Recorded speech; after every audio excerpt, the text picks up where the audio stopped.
Hello दोस्तों, आप सभी को गुलाब जामुन जैसी मीठी मीठी नमस्कार। और उसी के साथ आप लोगों का स्वागत है आईपीओ के लव ट्रायंगल शो में। आईपीओ की लड़ी लगी हुई है, तो वहीं पर ही दूसरे आईपीओ की हम आज के दिन पूरा रिव्यू करने वाले हैं, कंपनी का पूरा कच्चा चिट्ठा खोलने वाले हैं। इस बार Indian renewable energy development agency limited company लेके आ रही है जी अपना आईपीओ। सरकारी कंपनी जो होने वाली है, जिस तरीके का कंपनी का नाम है क्या उसी तरीके की कंपनी है रिन्यूएबल एनर्जी के ऊपर, उसे हम चेकआउट करने की कोशिश करेंगे पूरा का पूरा डिटेल में जाकर। तो अभी से ही इस वीडियो को लाइक और चैनल को सब्सक्राइब कर दीजिएगा। अगर हम स्टार्टिंग में ही मैं अपनी इसमें पर्सनल डिसीजन की बात करूं, तो ऑलमोस्ट सर्टेन है कि मैं इस आईपीओ को अप्लाई करने वाला हूं। कौन सी कैटेगरी में, रिटेल में या एचएनआई कैटेगरी में, वो डिपेंड करेगा सब्सक्रिप्शन पर और बाकी आईपीओ पर कि किस तरीके से मुझे वहां पर फंड को यूटिलाइज करना है। और उसी के साथ साथ एचएनआई का किस तरीके से हमें रिस्पॉन्स देखने को मिलता है, उसके बेस पर इस पे डिसीजन बनने वाला है कि रिटेल में करूंगा या एचएनआई में करूंगा। बट डिसीजन कंफर्म नहीं है, अभी फाइनल डिसीजन नहीं है। जो भी मेरा इसमें पर्सनल एंड फाइनल डिसीजन होगा वो मैं आप लोगों को टेलीग्राम चैनल पर अपडेट कर दूंगा। टेलीग्राम चैनल का लिंक आपको डिस्क्रिप्शन में मिल जाएगा, या फिर आप मार्केट लव अफेयर सर्च करके वहां से भी ज्वाइन कर सकते हो। अगर हम अब कंपनी की बात करते हैं, तो IREDA कंपनी लेके आ रही है अपना जी आईपीओ। कंपनी की बात करते हैं तो 1987 में इनकॉर्पोरेट हुई थी, मतलब कि 36 ईयर का इनके पास अच्छा खासा एक्सपीरियंस होने वाला है। गवर्नमेंट कंपनी होने वाली है, पब्लिक लिमिटेड, जो हमारे पास एक ऑब्वियसली पॉजिटिव पॉइंट आ जाता है हमारे माइंड में, क्योंकि काफी लोगों को लगता है कि सरकारी कंपनी की बात ही अलग है, वहां पर हमारे पास वैल्यूएशन वाइज भी अगर हम आईपीओ में बात करते हैं या फिर कंपनी वाइज भी देखते हैं, तो हमें वहां पर दिक्कत कम होती है किसी भी सिनेरियो में। और उसी के साथ साथ ये कंपनी गवर्नमेंट की मिनी रत्ना कैटेगरी एक में आती है। इस कंपनी को कंट्रोल किया जाता है by the ministry of new and renewable energy, यानी कि MNRE। अगर हम 2021-22 फाइनेंशियल ईयर के अकॉर्डिंग देखते हैं, तो इन्होंने highest ever loan section around 23,921 crore का सैंक्शन किया था, जो एक बहुत बड़ी अमाउंट हो जाती है। और वहीं पर लोन डिसबर्समेंट हुई थी अराउंड 16,070.82 करोड़ की। नाम से देखा तो रिन्यूएबल एनर्जी के ऊपर, लेकिन काम इनका लोन प्रोवाइड करने का क्या है ये सिनेरियो। तो इसको सिंपल सा सिनेरियो में समझते हैं। आप लोगों ने एक कंपनी का नाम सुना होगा, IRFC, यानी कि Indian railway finance corporation.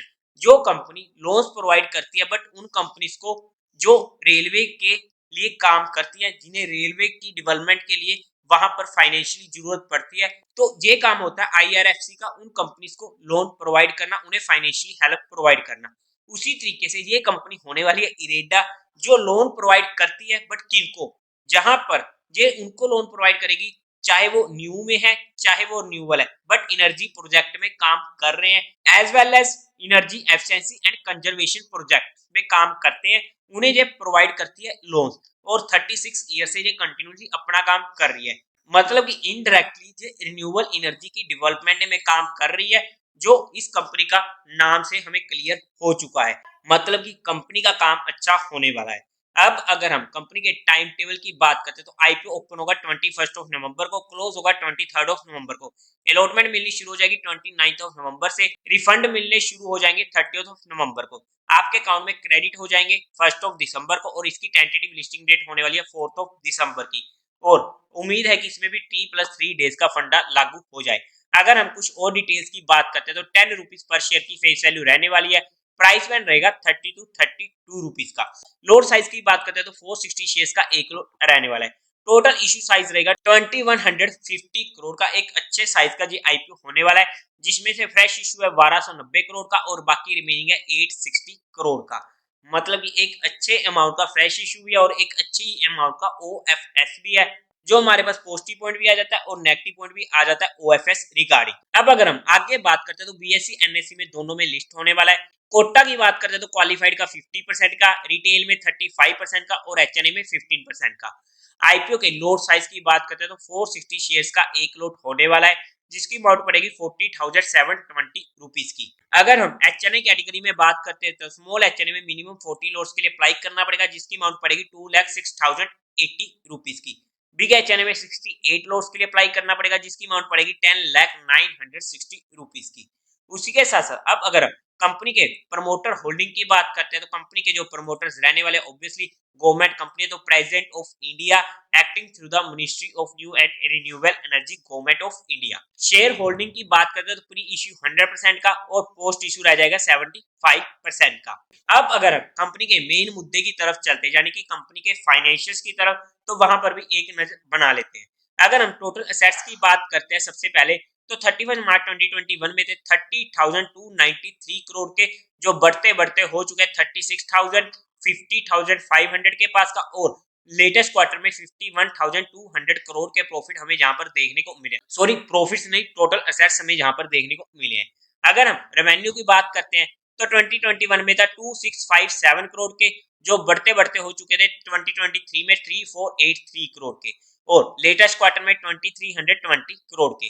Profit after tax की बात करें तो 346 करोड़ का प्रॉफिट था 31 मार्च 2021 में, जो बढ़ते बढ़ते हो चुका था 864 करोड़ का, और इस क्वार्टर में 579 करोड़ की। एक अच्छी ग्रोइंग रेट हमें यहाँ पर सभी में देखने को मिली है।